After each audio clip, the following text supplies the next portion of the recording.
Hi, I'm Jeff Payne and I'm part of the communications team here at BehaviourWorks Australia. We're a research institute, part of the Monash Sustainable Development Institute, looking at behaviour change. Pocket Change is a series of short videos we produce one each month, looking at the work of our researchers and their research and how they can change the world for the better.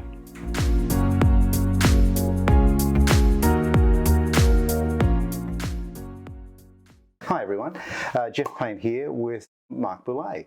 Mark, introduce yourself. Mark Boulet, I'm a research fellow at BehaviourWorks Australia in the Monash Sustainable Development Institute. Basically tell us what is so important about food waste in your research into this area. Look, the food system overall, as it has gotten more interconnected, more global, more, large scale, it's become increasingly vulnerable. So even though we have unparalleled rates of productivity across the system, we produce more and more every year. The food chain is so complex, so interconnected, it actually makes it even more vulnerable. So it's almost become, across the chain, easier for us to waste food.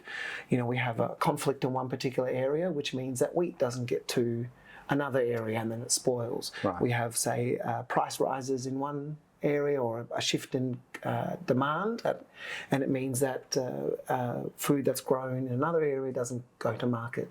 So because of the complexity within the system, we're actually at greater risk of wasting food than ever before. And that's definitely then also reflected in the way that householders engage with food. So right. Our lives have become so much busier, and it means that consumers are much less in control of how much food that they end up wasting. I've heard it described as food from nowhere, which, in other words, we go to the supermarket, we buy the food, it comes from nowhere, we use some of it, we throw it out, it goes somewhere, but we're disconnected from where the food comes from and where it goes to. And is that another issue? A lot of food waste seems to sort of emerge from the cracks, if you like, on our day-to-day behaviours, right? We end up going to the supermarket and we buy more than we'd intended to. We end up cooking a meal for our family and we're not particularly good at portion control, or we don't know who's going to be home for dinner, so we end up cooking more than we need to. We serve up and one of our kids, turns their nose up at the food, so we end up throwing that out. Yeah. So it's more that food waste is that kind of death by 1,000 cuts, and it emerges as a result of a whole bunch of things, rather than sort of squarely blaming that we just don't know, that cows make milk and where our bread comes from, for example. So what has your research, you've worked with schools, food waste in schools. What are some of the surprises or outcomes of your research? So what I'm really heartened by the research is the opportunity for change when it actually comes to reducing food waste in the home.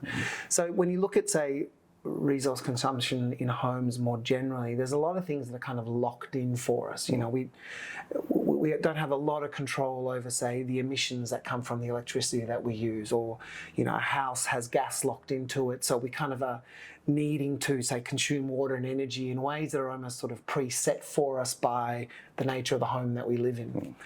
What delights me around food waste is the opportunities for change and the potential for change that can happen from us making some simple alterations to our day-to-day practices.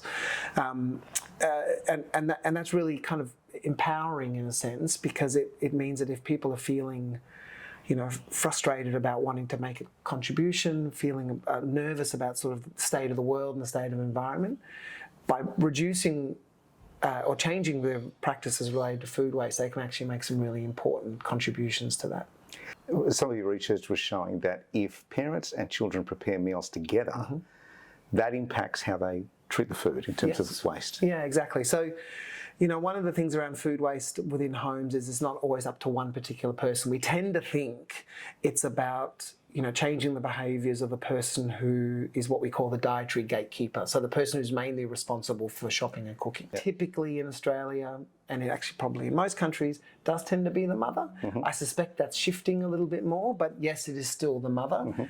But we tend to use the word dietary gatekeeper in a way of sort of hoping that that's probably going to be shifting more and more, in roles in the future.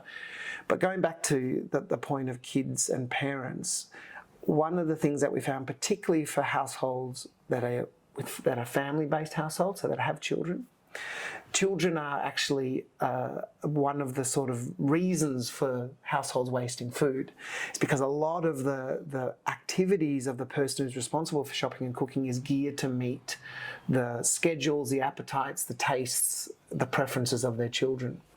So, and it means that in a way food is wasted despite mum's best intentions. And so what we found in some of the work that we've been doing in schools is that if you get kids engaged, and so that they're involved in making food to take to school, if they understand about the problem of food waste themselves, if there's a bunch of simple behaviours that children can do, it actually reduces the food waste that's coming from a household. And it means that then in schools, there also tends to be less food waste as well, because kids either bring exactly what they need or tend to eat it all at school. Where to next? What can we do now with research like yours to change our behaviours around food waste? So where to next? I think there's a real opportunity now for us to actually be testing some what we would call on-the-ground interventions within homes. My research has shown that we know about the main range of factors that lead to food waste, so that influence the way that we waste food. We've got a pretty good handle on the sort of behaviours that are associated with increased amounts of food waste, as well as the behaviours that we should be doing, the ones that are associated with decreased amounts of food waste. Right. So we're getting a good handle of that, and my PhD project was actually trying to kind of present a multi-level framework that captures all of that and presents it in a really sort of coherent way. Now there's an opportunity to actually test some of the ideas that emerge from what we know about food waste to actually see what we can do within homes and within, say, for example, schools. So I've been working with a food rescue organisation, a national food rescue organisation, OzHarvest, who are trialling, for example, the use of what they call a use-it-up tape.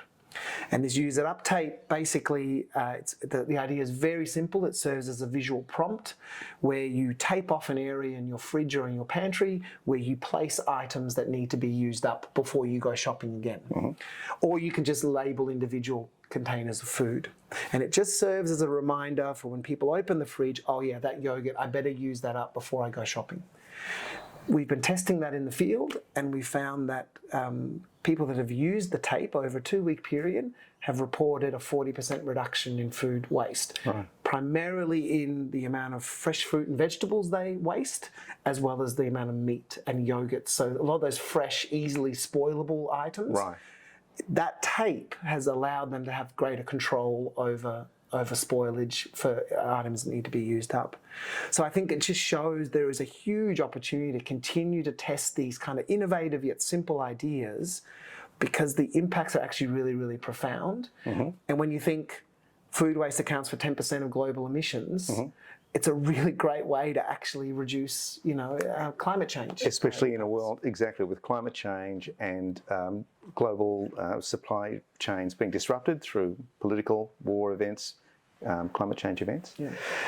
So the other point, though, that we need to be mindful of here, and where some of the opportunities are for us to change the way that we do things, is that there's a really big focus within the food waste management at the moment, which is on, I guess, green disposal, right? So we provide people with compost bins or worm farms, or increasingly councils are rolling out these FOGO bins, food and organic. I think the issue that we need to be really careful of is that those particular ways of managing waste can actually provide people with what we call a moral license to waste more food. So it's okay if I've cooked too much or bought too much, or it'll go in the FOGO bin. It'll go in the FOGO bin, or it'll go to my compost or whatever. But the point is, the food which at some stage could have been eaten, and it's kind of accompanying environmental rucksack of the amount of energy and water and stuff that went into it, that is still wasted. So FOGO is great for your inedibles, right? Your scraps, your skins, your bones, all those things. But what we should still make sure that we do is engage in those behavioural practices that actually reduce the amount of avoidable food waste overall, rather than just think to ourselves, it's fine, it's going to be taken care of and go to a composter. Because the environmental impact has still happened, because we've wasted food which which water was used to grow and energy was used to grow and so forth. And your research has shown most families agree food waste is bad. It's a bad thing. Exactly. We want to get on board and stop it. Yes. It's just changing the systems around daily routines of making lunch, sending the kids off to school, all of that sort of stuff. Exactly. All right. So what would be a couple of key kind of takeaways that we should... So the sort of thing that we keep coming back to time and again in terms of, I guess, capturing what it is that people can do, and it's in three specific areas when it comes to food, right? If you're at the bin with a plate of spoiled food, it's too late, right? So a lot of the changes happen before that. Yeah. So the first is shop what you need. So that's be clear on what you don't have in your house that you need and do a shopping list. The other is cook with what you have, and also cook for who's there. Yeah. So don't cook more than you need. We all love leftovers, but the reality for a lot of leftovers is that they just end up being put in Tupperware, they're put in the back of the fridge or in the freezer, and they spoil. Yeah. We don't end up going for them. And then eat what you have. Right. So again, making sure that we're actually using the products that are in our homes before we go out and buy. So cook to who's there and eat what you have, rather than continue to sort of, I guess, push stuff back to your fridge and then keep buying more things to put on top of that as well. Mark Boulet, thank you so much. Thanks. Thanks for watching. If you'd like to know more about our research projects and the courses we do, you can visit the website at behaviourworksaustralia.org.